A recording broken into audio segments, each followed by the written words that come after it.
Hi there. If you're landing on this video, you signed up to have an energy audit with me, and I'm really glad you're here. I want you to watch this before we meet on your call, and not because you have to, but so you can drop into your body and feel what's possible for you.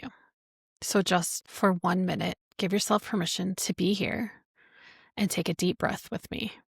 This video is your soft landing into the sacred shift, the romance of life edition.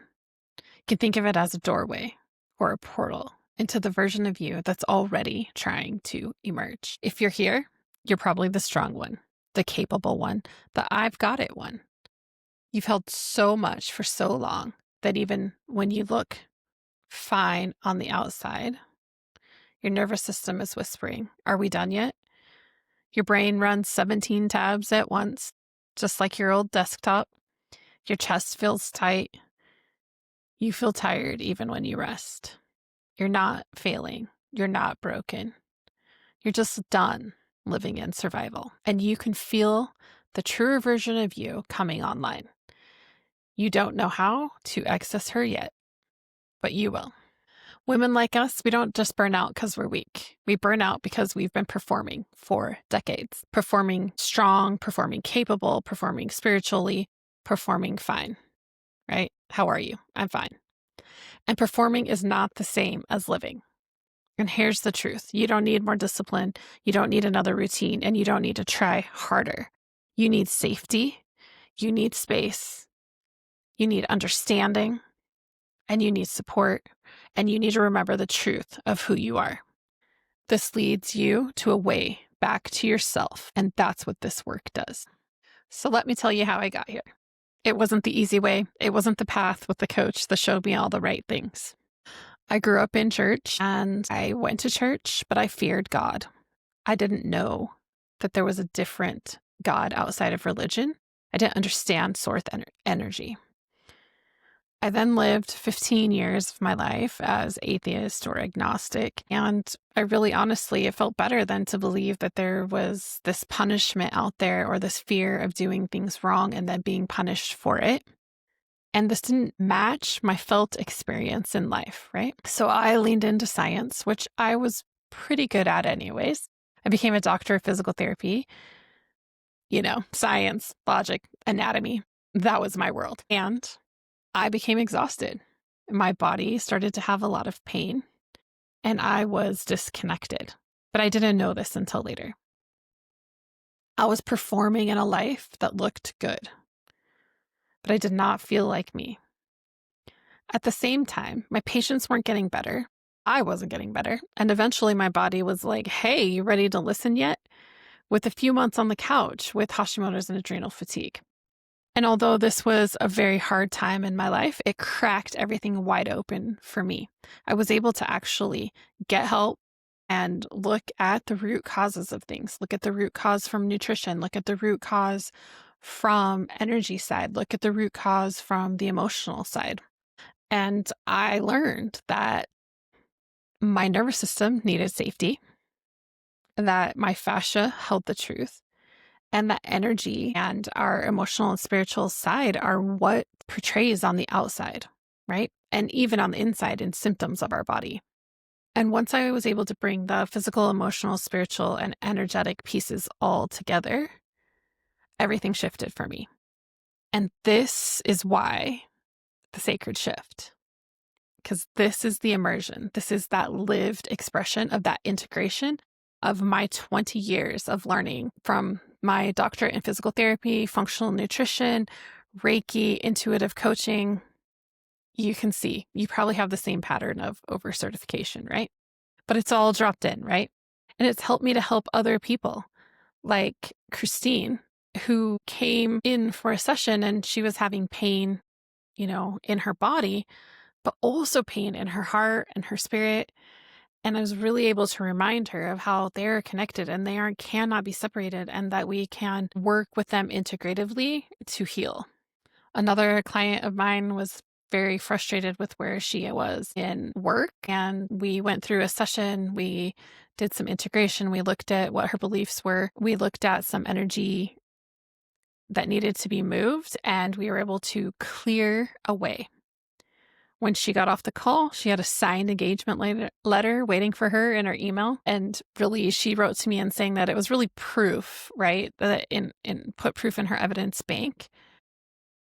If you hold on to the resistance or the resentment in that case, energy doesn't flow. And if we can look at how to integrate that, we get to move through it. Another one of my clients, Michael, she had been hustling in her business. She was working hard. She was doing everything right, and she still feels stuck.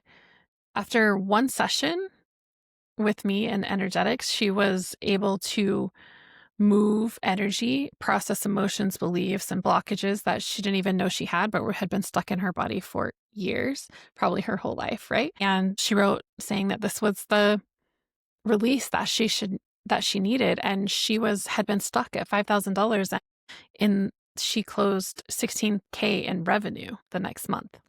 I'll share one more story about Eve, and I have other stories if you want to hear more details. Eve came in and she was in deep dysregulation. She's reported that she didn't feel safe in her body, that she felt like her emotions were all over the place, and that these experiences in her life from the past kept popping up and resurfacing in times of stress. And she appreciated how when she came into my container that she could feel the compassion and she could feel the intuitive precision, and she could feel the nervous system shift during a session. She was able to reconnect with her body. She was able to release the trauma, and she was able to be guided back to herself and back to her life. And she said it changed everything. And with these stories, it's not because of the hustle, right? It's not because they pushed harder. It's not because they did more. It was because their systems were able to recalibrate. Their systems were not bracing anymore. They were not having to perform in those moments. So for these women, and for likely you, that's why the sacred shift was formed. And inside the sacred shift, we move through 4 phases. And through these 4 phases, you'll also journey through 8 sacred portals. In the first 90 days, I'll take you through these core openings, and many people get through, they learn the language, they understand how the process works, and then they stay, right? They stick around to really lean into that overflow and the devotion, which are the steps 7 and 8, or the portals 7 and 8, and until they're deeply embodied into your daily life. So in the 12 weeks, in that 90 days, like I said, there's 4 phases, and they're FLOW. So you may notice that as the flow method. And, it's not about fixing you. It's about remembering you. And so in the find phase, we uncover what's actually been driving your life, remembering who you really are. And that's in the portal of truth. Portal 2, perception. We change how you interpret yourself and your life. We change the lessons. And this is where you get to see the pieces, the stories that you're holding on to that are leading your life. Phase 2 is the L. It's the love phase. This is where your nervous system finally gets to soften. It gets to drop in. It gets to feel safe, not from external factors. Portal 3 is embodiment. It's feeling safe in your body again. Step 4 is surrender, where we get to open up to releasing control and opening space in our life for the things that bring us joy and love. And this is where you get to finally take that exhale that you've been holding on to for years. The 3rd phase is the own phase. And this is where you get to show up as the woman you're becoming. It's already in there. You just have to remember her and remember the truth of who you are. So where you go through portal 5, which is receiving, where you're able to let support in, where you're able to be supported by a higher power, and realize that it's not all up to you. Go through portal 6, which is alignment. You'll be syncing with your soul truth, right? This is where your boundaries shift. This is where your voice gets stronger. You stop abandoning yourself and you take back your power because you're in alignment with your truth. Phase 4 is the well, or the whole phase. And this is where your life becomes something that you feel in love with again. We go through portal 7, which is overflow, that feminine prosperity, and portal 8, devotion, where we get to daily communion with that higher self, with that source energy. And this is the shift. This is where everything will start to feel more peaceful, more spacious, more you. You'll recognize this as waking up in the morning and feeling in love with your life, even in the moments when things aren't the greatest. So, what's next is I'll see you on the call. I'm looking forward to having that conversation, maybe meeting you for the first time. And guess what? There's nothing you have to do. You don't have to perform. You don't have to be ready. You don't have to have the right words. You get to just show up as you are. And on the call, we'll be exploring what your body has been holding on to, where you are in that ascension through the 8 portals, what you're really craving in your life, what your nervous system actually needs, and if the sacred shift is your next aligned step. Before then, feel free to join the Sacred Shift portal by clicking on the button below. This is a free community and space where there's resources and a community of people to help support as you travel through this sacred shift. And I will see you on the call.